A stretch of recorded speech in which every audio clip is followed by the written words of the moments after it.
we just have one speaker left, and he's joining us live. I think we already have the live link from the Vestmannaeyjar. Vestmannaeyjar, how are you doing over there, down south? Hi, Bergur. I am doing most excellent, thank you. Thanks for How was the weather? Is it an appropriate question to ask somebody in the Vestmannaeyjar? The wind always goes over slowly here in Vestmannaeyjar. Yeah, that's true. So I was just telling the audience here that are with us here in Gróska that this is going to be a very interesting talk you're going to give, because you have the background and you currently work in the gaming industry, and then you have a very interesting background on top of that. I guess you will do most of the explaining yourself in your talk, but Tryggvi Hjaltason currently works with CCP, so he works in gaming, but he has some very interesting experience in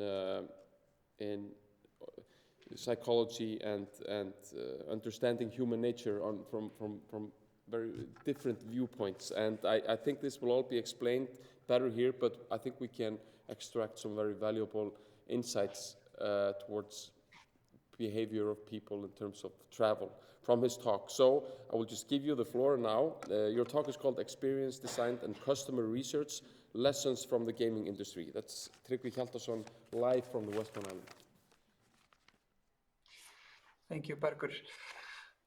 So I've been working for the last 6 years in the video games industry, and I'm going to share a little bit about what I've been learning there. But before I joined the video games industry, I actually worked every summer in Vestmannaeyjar as a side gig in the tourist industry. My in-laws run a tourist company in Vestmannaeyjar, so every summer for probably 8 or 9 years, I would take groups of tourists around Vestmannaeyjar, either as a bus driver, as a guide, as a walking guide, different types of groups and sizes and tours.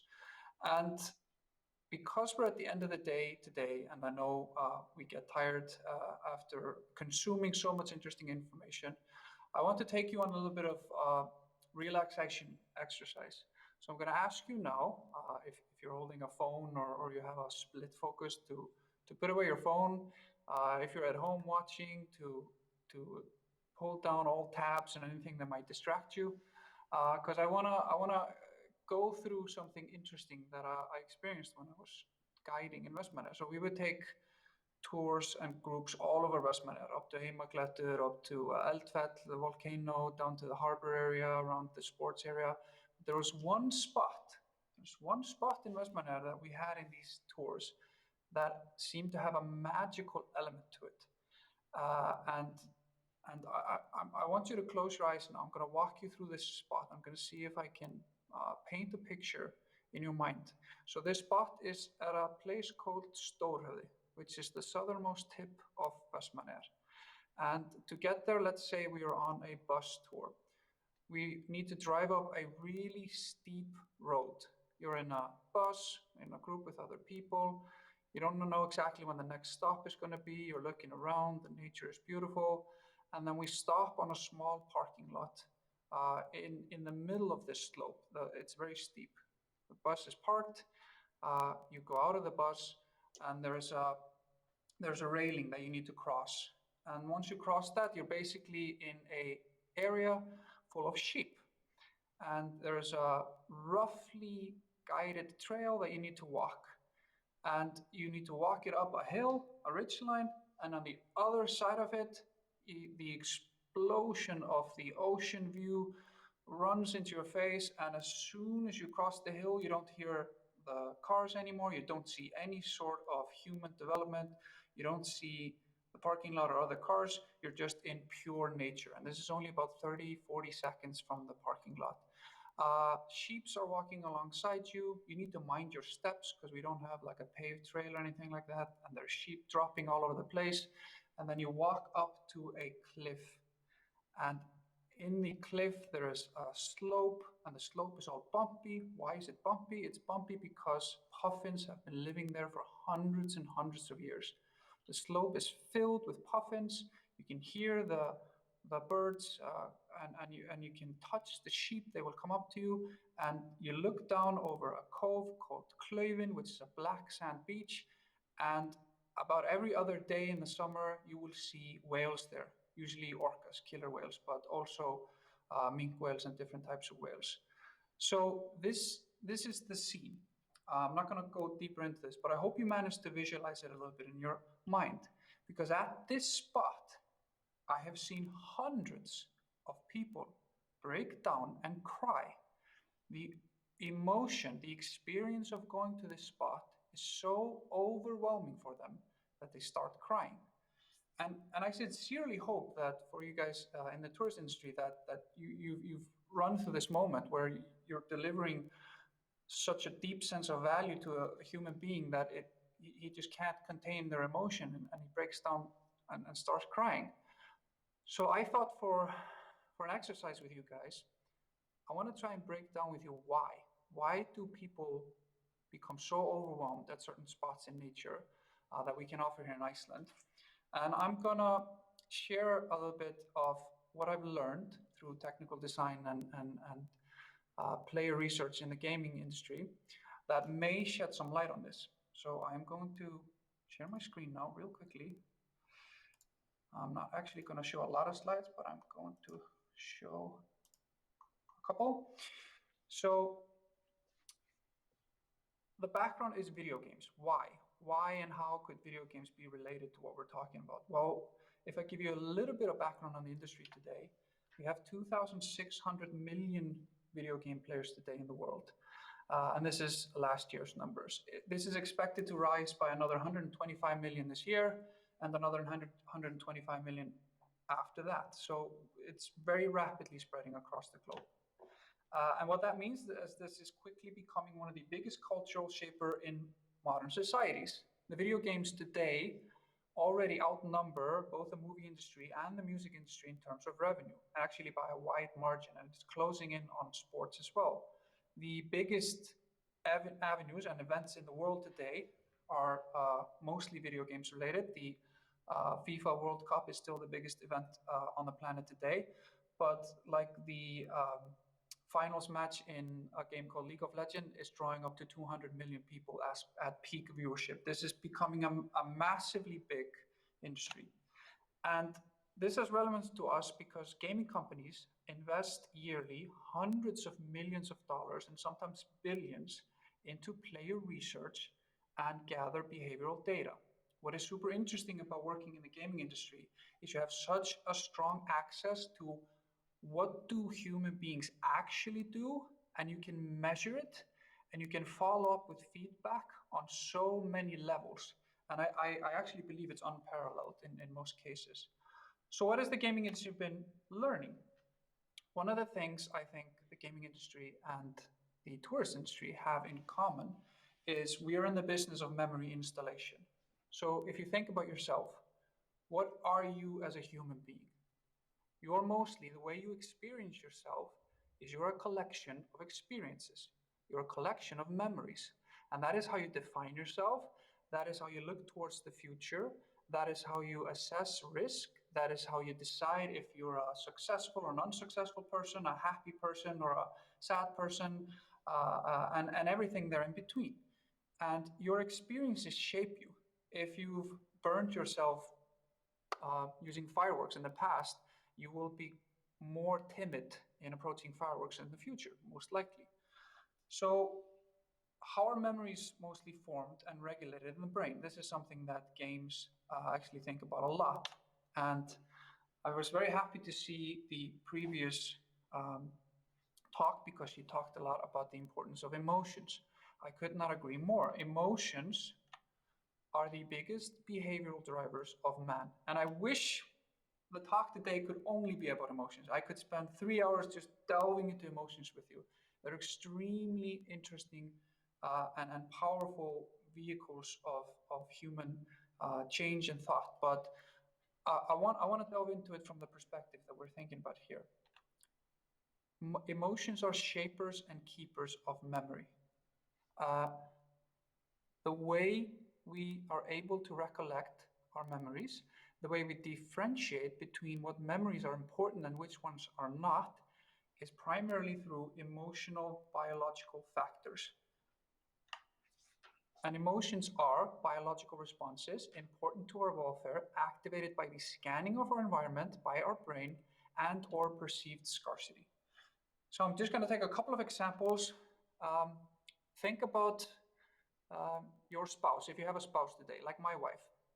If I'm asked about the first kiss I had with my wife, I can close my eyes and I can travel back there right now. I remember every detail, where we were, what time it was, how she was dressed, everything. But ask me to remember how was kiss 3243. I am not sure. It blends in. My memory actually does not differentiate. Why? Why does it not differentiate? Well, it's because scarcity. It's because I have the fortune to have abundance of kisses with my wife, but the first moment was so emotionally driven due to anxiety, participation, excitement, settings, all of that stuff. So emotions are important, and again, we could go deeper into why, but let's just establish they're important. I think most of us agree. So what is an emotion and how do you activate it? And it turns out we actually know a lot more about this than most people probably realize. Most people probably think about emotions as being something very fickle and that's hard to capture or quantify. That is actually not the case. Emotion, if I try to simplify a lot, is a human value that is shifted on a scale, and the faster and further it is shifted, the greater the emotional impact will be. And I'm going to take one example. I'm going to use fear. Fear is one of the most powerful emotions we have, and it's for the good or worse, it's one of the key influencers in our lives. Just if you think about yourself, there are so many decisions you make that are primarily motivated by fear. And again, for good or bad, fear is useful in the right context. What you put on your social media page, how you dress, what you decide not to say or not to participate in, how other people perceive you. If you decide to jump ahead and pursue your dreams or sell your house or move abroad, fear comes into play in so many of our decisions. So if I wanted to move you on a scale of fear today, I would have to understand where you're positioned on that scale. So if the scale is a 0 to 100, a 0 would be no fear at all. Very few people live at the 0 scale. Most of us probably live around 30, I would say. We have some healthy fears in our life and some irrational fears. We're probably worried about interest rates or mortgage payments or that our bosses might find out that we were late last week or that our spouses get angry about something stupid we've done. Like there's always something. But a healthy person is probably hovering in the lower range of the scale. And it may look something like this. You see, I've spent the time to build this collage for you guys. But on the other end of it, we have 100, which would be complete panic. This would be you're so exhumed and fear has just taken you so much over that you're in complete panic mode. And then you might look something like this. How fast you move on the scale and how high, that will denote how quickly and powerful your emotions will be activated. So if I am here, let's say I'm in the 30 range right now. I'm situated in the Þekkingasetur, the knowledge center in Vestmannaeyjar. I'm at my office and I'm feeling okay, not too scared about life, but then I hear gunshots outside. And in the room, a sweaty police officer emerges and he's like, Tryggvi, oh, I didn't know you were here. There's an attack going on in the building. There are guys downstairs with shotguns and they say that they're here to kill you because of what you posted on Facebook yesterday. So if I'm not a Navy SEAL or a SWAT person, this will probably drive my fear rapidly up to maybe 80, 90, 95. And it will do so in a matter of seconds because it happens so powerfully. I will be in a state of emotion where I'm willing to reassess fundamental things about who I am. Okay, am I willing to kill another person if it comes to that? Am I a coward? Am I going to push the police officer outside and run and jump out the window? Am I going to face my fear? Am I going to stand or fight or flight? All of these things, you have to reassess them. In the few hours or even days after this, I might be willing to reassess fundamental things about myself, like, do I believe in gun rights? Am I willing to buy a gun now, which I may have always been opposed to? It's because fear has activated a really powerful state of reassessing the universe. And you bet that I will remember this day for the rest of my life if it isn't just so overwhelming that I will repress it. So that's a negative example of how emotions create memories, really powerful memories. We could go in the opposite direction, of course, and do positive emotions. So I'm actually gonna stop here to share, and have I not stopped sharing? There we go. Thank you. Okay, so emotions are important. So let's go back to our beautiful spot in the Icelandic nature. How and why does that spot in Stórhöfði in Vestmannaeyjar trigger such deep, powerful emotions? There are many instruments and tools that do increase the odds of activating emotions. And one of them, which is very powerful, I believe, when you're working with the Icelandic nature, is contrast. Contrast is one of the first laws of design when you're doing a good video game. And when you start bringing art people in, like how is the video game going to look? How are we going to make it appealing? And how are we going to raise emotions? They will very soon, probably within the first hour of chatting about what we should do, be talking about contrast. Think about this yourselves. Why is a hot spring more impressive in cold weather? Why is the volcanic eruption that is happening right now so much more impressive in the dark? It's because the contrasts are perfect.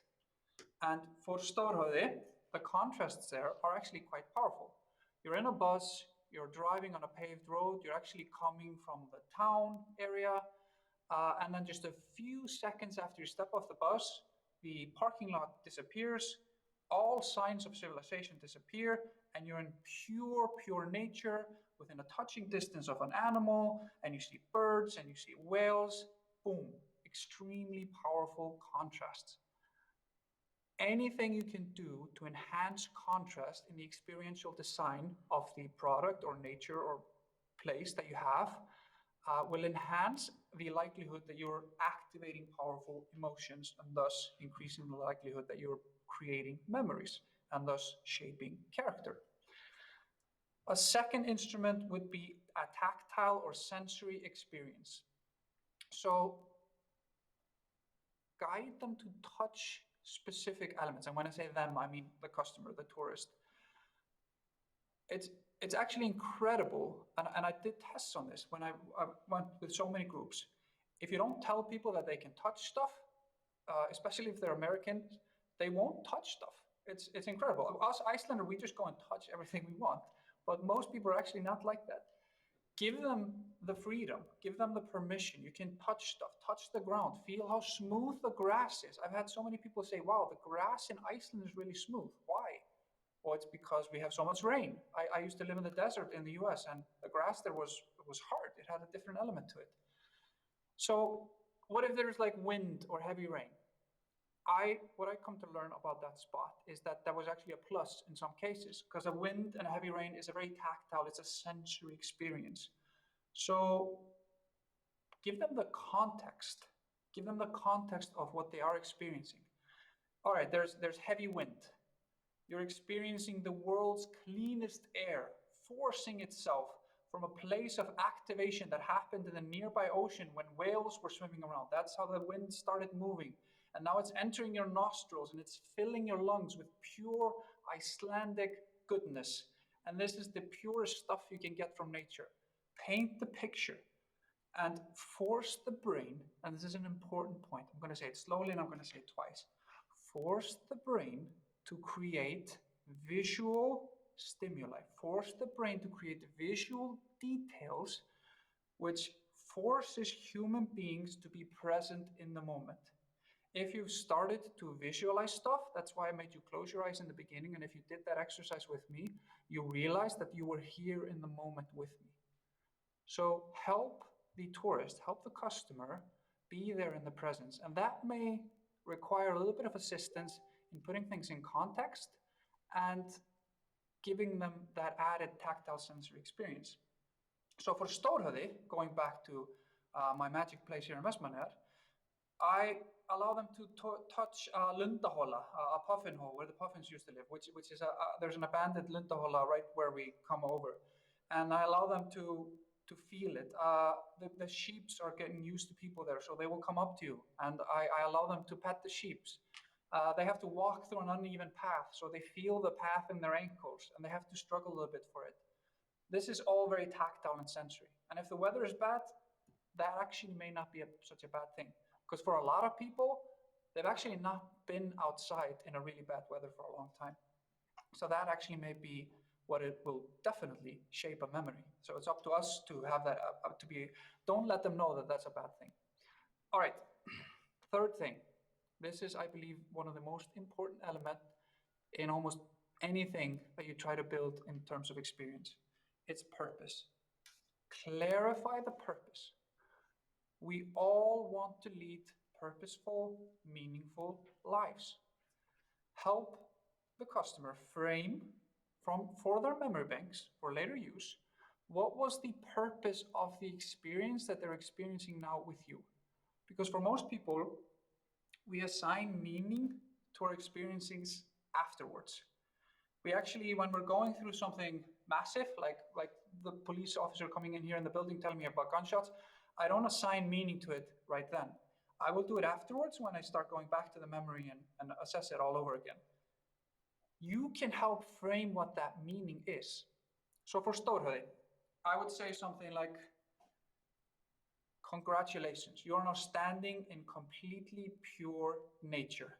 In this spot, you are so close to untouched nature that you can spot and sometimes touch sheep, bird, and fish all at the same time. You can hear the ocean, you can feel the grass whilst standing on a mountain, but sometimes even feeling the ocean spraying on your face and smelling it. This is, for all intents and purposes, what your doctor will describe you for good mental health. Pressured into a super pill of optimal natural experience. That is what you're experiencing now. So take this moment in, store it in your brain so you can travel back to it whenever you want. When you're back at your office in New York or your complex apartment in South Korea, you will always have the memory of this place, which you can use to feel better, to feel that tranquility that only pure nature can offer you. This is an extremely strong purpose that almost anybody will resonate with. All right, fourth and final element, I decided to choose 4 out of a large toolbox that I felt fitted really perfectly with tourism. That's to make them struggle. And this is going to sound counterintuitive, but make the customer struggle. Make them suffer a little bit. Why? Because the brain is a peculiar thing. The brain will justify any struggle that he has to go through. It will seek explanation for it. It'll be like, why are you making me walk this steep slope? My calves and thighs are burning. So the brain is thirsting for an explanation. If you manage to, boom, deliver that explanation, that purpose, that meaning at the right time, all right, the reason I made you walk through an uneven path and step in sheep poo and cross a fence and risk spraining your ankles is because I wanted to deliver you this untouched, beautiful nature, which we can't do if I would have just driven you straight up to it. That is why you suffered, and that is why the suffer makes it worth its while. This is actually an extremely reliable thing, as long as you don't end the suffering by, I'm sorry you had to suffer. That actually wasn't necessary. If you do something like this, you can be sure that the suffer reason will be blamed on you. All right. Let's go a little bit before the trip. Let's think about the setup. Before we set up the trip, gaming companies do a lot of something called user research and expectation management. Expectation management, the talk right before me on TikTok and awareness is an excellent example of that. For gaming, it would be to create trailers, something like that. But let's go through a couple of instruments you can, I believe, actually easily use. What are your customers expecting? This is something that you should be able to moderate and control to a degree. You can never fully control the expectation of another human being. But there are a few things, such as don't oversell what you have. If you've given away the cow and everybody's coming expecting awesomeness times awesomeness, the only thing you can deliver is disappointment. So give a clear value proposition, but leave in room to wow. And then something that I learned taking many groups and many nationalities is that groups are different. Nationalities are different. Germans, for example, most of the groups we did not like being over-delivered to. I particularly remember a day when we were driving the bus and somebody called me on the phone and he was like, hey, there's a massive amount of puffins that just arrived. I know like that wasn't supposed to be here for another week, but you can actually go and see them. So we took a detour and we added 50 minutes to the tour. Half of the people on the tour, which were all Germans, complained that this was not in the schedule. So they did not like it. Most other groups actually do like stuff like this, but know your audience. Know your audience, and you can do a surprisingly valuable user research with really low level effort, just by asking a few questions. And humans in general love if we believe somebody's paying attention to us. So if a group shows up or a customer and you can start talking towards something that is specific to them and they realize like, wow, he must know, extra stuff about people from Munchen in Germany, or like he knows the name of our guide, or he knows that we just did this. That creates a connection that will give you an extra room to make mistakes. When selling the experience, there are 3 strong decision points that you can rely on that are used over and over in gaming. One is, does this experience match who I am? We think about ourselves in terms of like, I live a certain lifestyle, I'm a certain character. And when I go on a vacation, I want to go on a vacation that fits my lifestyle and who I am as a character. I'm an adrenaline type, so I want to go on a dangerous vacation that pushes the limits. That is who I am as a character. So the experience, when I'm looking for it, does it match who I am? Is that clear enough in the information you're putting out there? The second point, can I envision the experience, or am I intrigued? And a wonderful example would be, Asa was talking about the images, the videos, the 15-second teasers, but this could also be stuff like mystery. You don't have to give away the cow. It could be like, hey, we have a cave. The cave is ginormous, and at the end of the cave, there is something that 63% of our guests think is rather interesting. We're not going to tell you what it is, but you will also see this and this in the cave, and if you're an adrenaline junkie, you get to jump off a cliff. So can I envision the experience, or am I intrigued? And the last point, which is obvious to probably everybody, is the utility clear. This actually can be completely skipped if the first 2 steps are strong. I mean, is the utility clear, meaning how much will it cost? How long will this take? What effort do I have to put into this? This is like basic facts, right? But it turns out, for most of us, pricing is a secondary consideration. For what we want, we justify the pricing afterwards. Unless we're super clear that we have a hard monetary limit, most of us will look for what we want and then start looking at financial constraints. So the utility might not even have to be clear if the experience matches who you are and you can envision it, or you're intrigued by it. In other words, we make the decision to buy and then we justify it. The final point I'm going to cover with you guys on preparation is user engagement or customer engagement rises massively if humans believe they're being watched and they're being understood. And I covered this a little bit, but spend time to showcase a little bit of effort. And again, this could, in most cases, this could be done by like a 15-minute Googling work. Like, tell the group, hey, I know stuff about you and I've been preparing for your arrival. Make the group feel like they're unique. This doesn't have to be costly.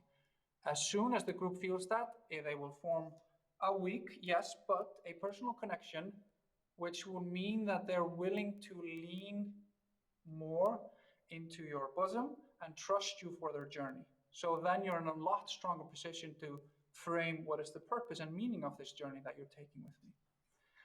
So I'm going to stop here. I'm right at my time mark. I'm going to summarize the final points, and I'm going to share my slides so you can see them in case anybody wants to take notes or a screenshot.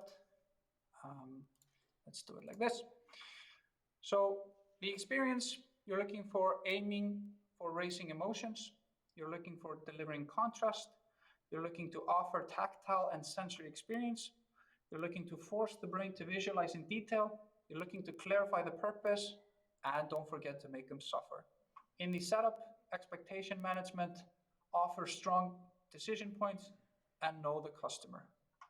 I think that all of these are extremely reliable lessons we've tested again and again in the video games industry, and I believe they all translate rather easily to the tourist industry. Thanks for listening. I hope you enjoyed and it was useful.